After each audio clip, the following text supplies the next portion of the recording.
فيلمنا بيبدأ بتحرك السفينة الفضائية افالون لوجهتها هومستيد 2، وبيكون على السفينة 5000 مسافر و258 طاقم السفينة، وبيكونوا كلهم في حالة ثبات لغاية ما بتوصل السفينة لوجهتها. وفي الرحلة بتدخل السفينة في مدار بيكون فيه أجسام نيازك وبتصطدم السفينة بجسم كبير منهم، وده بيعمل خلل في نظام الطاقة على السفينة وبيخلي واحد من المسافرين يصحى بالغلط من حالة الثبات. وبيكون اسم المسافر ده جيمس، وبيظهر له برنامج الترحيب وبيقول له إنه فضل نايم 120 سنة وإنهم قربوا يوصلوا لوطنهم الجديد على كوكب هومستيد 2 خلال 4 شهور. وبيسلم جيمس اوضته وبيتقال له إنه متسجل في الصف 38 الخاص بالتقنيين وأصحاب الحرف.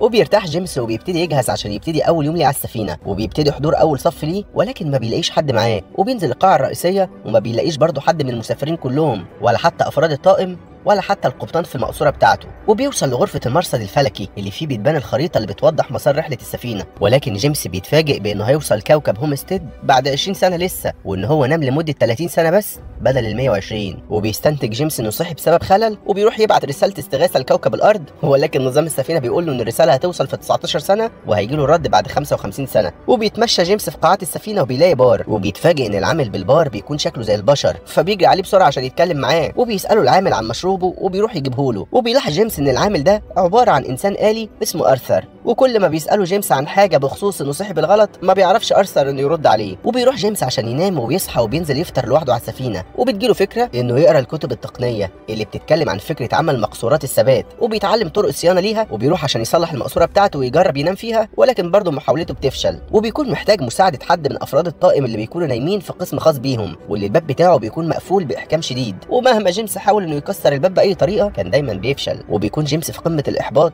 وبيستسلم لفكره انه هيموت عجوز ووحيد على السفينه، ولكن عامل البار الآلي بيقول له انه يحاول يعيش عمره على السفينه مبسوط وانه يقضي سنينه الباقيه بالطول والعرض. فبيقتنع جيمس بكلامه وبيتحرك، وبيعرف انه يغير اوضته لجناح سويت كبير، وبيدخل صالات الالعاب والافلام وبيجرب اكلات جديده، وبيدوم الحال ده لشهور لحد ما بيزهق جيمس وبيلاقي قسم على السفينه فيه بدل فضاء، فبيلبس جيمس بدله منهم وبيخرج يشوف الفضاء، بس بيكون مربوط في السفينه بحبل طويل عشان ما يتسابش ويتوه في الكون الواسع. وبيحس قد ايه هو وحيد وبيفضل يعيط، وبيتخيل صعوبه الحياه بالطريقه دي وانها اتفرضت عليه من غير ما هو يختار ده. وبيخلص جيمس التجربه وبيرجع السفينه، ولكن بيبتدي يفكر جديا في الانتحار، وبيروح يرمي نفسه من باب الخروج من السفينه، ولكنه بيفوق من الحاله اللي بيكون فيها وبيجري على غرفه الثبات اللي بيكون المسافرين فيها نايمين. وساعتها بيشوف جيمس مقصوره واحده اسمها ارورا، وبيبقى فضولي عن هي مين، وبيفضل يدور في ملفاتها على السفينه وبيعرف عنها اكتر وبتعجبه، وبيشوف انها البنت المثاليه، ولكن للاسف مش هيكون ليه فرصه معاها لانها لما تصحى هيكون جيمس عجز ومات.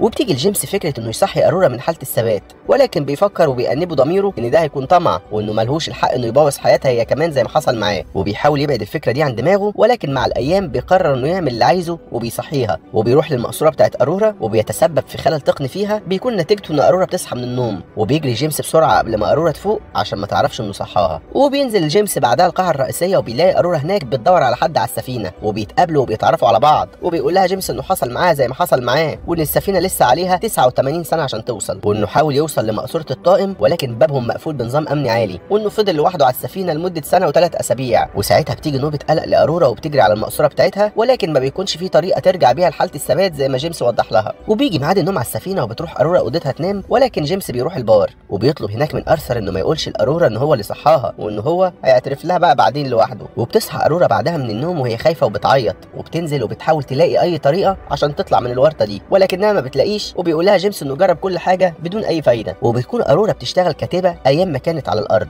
وبتبدا تكتب كتاب عن التجربه اللي بتمر بيها على السفينه، وخصوصا انها مع واحد غريب لباقي عمرها. وبتروح تعمل مقابله مع جيمس عشان تكتب عنه، وبتساله هو ليه قرر يسيب الارض، فبيقول لها انه على الارض لما حاجه بتبوظ بيجيبوا لها بديل وما بيصلحوش القديم، ولكن على كوكب هومستيد 2 هيجي له فرصه انه يشتغل كميكانيكي عشان يقدر يعمر الكوكب. وبيفضلوا بعدها يتكلموا اكتر مع بعض، وبتقول له ارورا ان شركه هومستيد اللي مكتشفه الكوكب واللي بتسفر الناس ليه بتكسب مبالغ كتيره جدا عن كل مسافر بيقوم بالرحله دي، وان ارورا كانت عايزه تسافر هومستيد 2 وترجع الارض اكنها سافرت للمستقبل، وكان نفسها انها تكتب عن الرحله دي والناس تقرا روايتها. وبتسال جيمس هو بيعمل ايه عشان يتغلب على مشكله الملل اللي على السفينه، فبيوريها صالات الرقص والافلام، وبيوريها كمان البار وبيعرفها على ارثر. وبعد يوم طويل كان مليان انشطه بتروح ارورا اوضتها تنام، وفي اليوم اللي بعده بيطلب منها جيمس انهم يخرجوا مع بعض كميعاد غرامي وبتوافق. وبيروح بعدها جيمس لاوضه ارورا عشان ياخدها، وبيعجب بشكلها ولبسها جدا، وبيروح البار وبعدها المطعم، وبيعرفوا من بعض الماضي الماضي كل واحد منهم كان عامل ازاي، وبيوريها جيمس غرفه الفضاء وبيخليها تجرب بدله الفضاء وانها تطفو في الفضاء معاه. ولما بيخلصوا بيبتدوا يحبوا بعض وبيقرروا يعيشوا مع بعض في نفس الاوضه، وبتمر سنه بيهم وهم مع بعض لحد ما بيجي عيد ميلاد ارورا وبيحتفلوا بيه. وفي اليوم ده كانوا في البار، وبيقرر ارثر انه يقول لارورا ان جيمس هو اللي صحاها من الثبات، فبتبقى مذهوله وبتعيط وبتسيب جيمس وبتدخل اوضتها تعيط. وبيحاول جيمس انه يعتذر لها عن اللي حصل، ولكن كل مره بيحاول ما بتدلوش ارورا فرصه يتكلم معاها. وبتدخل عليه مره وهو نايم في اوضته وبتنزل عليه بالضرب وبتمسك شاكوش وكانت هتقتله، ولكنها بتفوق من الحاله اللي كانت فيها وبتقرر انها تتابع حياتها من غير جيمس. وفي مره وهي بتجري كجزء من تمارينها اللي بتعملها كل يوم بيتكلم معاها جيمس عن طريق الميكروفون بتاع السفينه، وبيقول لها انه اسف وانها لازم تعرف حالته كانت عامله ازاي وهو عايش سنه لوحده، وان هو وقع في حبها من قبل ما يصحيها ونفسه يرجع بالزمن وما يعملش اللي عمله ده. ولكن ارورا بتتعصب عليه وبتقول له انه مش هاممها هو حاسس بايه، وان هو اللي سلب منها حياتها. وبيحاول جيمس انه يفرحها بحاجه يعملها عشان تطلع من الاكتئاب اللي هي فيه، وبيزرع لها شجره في القاعه الرئيسيه علشان تفكرها بالارض،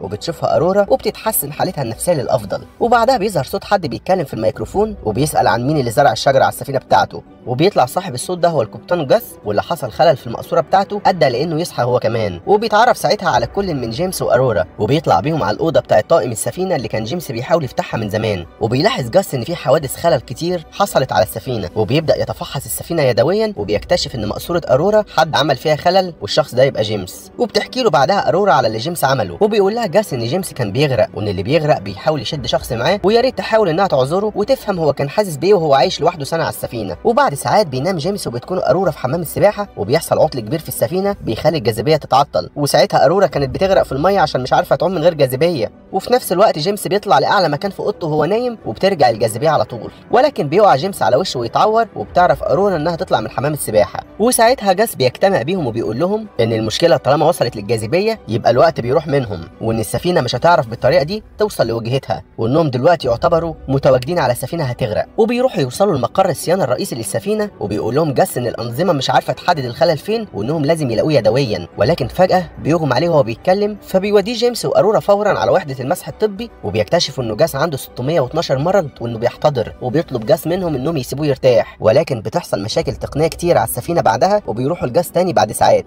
وبيلاقوه لابس لبس القبطان وبيحتضر، وبيدي السوار بتاع القياده لجيمس عشان يعرف يدخل بيه اي مكان على السفينه. وبيقول لهم انهم بقى مالهمش حد غير بعض، وانهم لازم يخلوا بالهم من بعض، وانهم لازم يلاقوا الخلل بتاع السفينه ويصلحوه. وبيموت جاس بعدها، وبيروح بسرعه جيمس وارورا لمقر الصيانه، ولكن بيلاقوا في طريقهم ارثر بيتصرف تصرفات غريبه وعمال بيكسر البار ويدمر نفسه، ولكنهم بيعرفوا انهم يعطلوه وبيوصلوا للمقر، وهناك بيتفحصوا اقسام الطاقه وبيلاقوا ان في مكان على السفينه فيه ثقوب مفتوحه، وبيتفتح واحد منهم وبيسحب ارورا، ولكن جيمس بينقذها. وبعدها بيلاقوا الخلل وبيطلع موجود في الكمبيوتر اللي بيتحكم في المفاعل، وبيعرفوا بعدها انهم يشيلوا الجزء المتدمر في لوحه الكمبيوتر وبيستبدلوه بسرعه بواحد سليم، ولكن حراره المفاعل بتزيد جدا وبتحتاج للتبريد اليدوي. فبيلبس جيمس بدله الفضاء وبيدي ارورا سوار القياده، وبيروح يطلع بره السفينه عشان يبرد المفاعل. واثناء طريقه للمفاعل بيشوف ارورا وهي بتعيط وبتقول له يحاول يرجع لها سليم، وانها مش هتعرف تعيش على السفينه من غيره. وبيخرج جيمس من السفينه وبيروح لبوابه تهويه المفاعل، وبيلاقيها مقفوله وانه لازم يفتحها يدويا، وانه يفضل موجود في البوابه عشان لو سابها الباب هيقفل والحراره مش هتطلع. فبتتردد ارورا انها تحرر حراره المفاعل عشان ممكن تقتل جيمس، ولكنه بيقول لها انهم لازم يعملوا كده عشان حياه ال 5000 شخص اللي على السفينه. وبتسمع ارورا كلامه وبتشد الدراع اللي بيحرر الحراره، وبتخرج الحراره من البوابه بنجاح، ولكنها بتحدف جيمس للفضاء وبتقطع له الحبل اللي بيربطه بالسفينه. فبتشوفه ارورا وبتلبس هي كمان بدله الفضاء وبتطلع تنقذه وترجعه. ولكن في الفتره اللي الحبل كان مقطوع فيها عن بدله جيمس الضغط في البدله كان عالي جدا ومنسوب الاكسجين خلص، وما بيعرفش جيمس انه يتنفس وبيبقى شبه ميت. وبتقرر ارورا انها تحطه على جهاز الانعاش، وبيكون الجهاز محتاج اذن حد من الطاقم عشان يشتغل. فبتفتكر السوار اللي اداه جاس لجيمس وبتستخدمه وبتنقذ حياه جيمس، وبيرجع الوضع طبيعي للسفينه تاني. وبيودع جيمس القبطان جاس وبيرمي جثته في الفضاء، وبيلاقي جيمس على الجهاز الطبي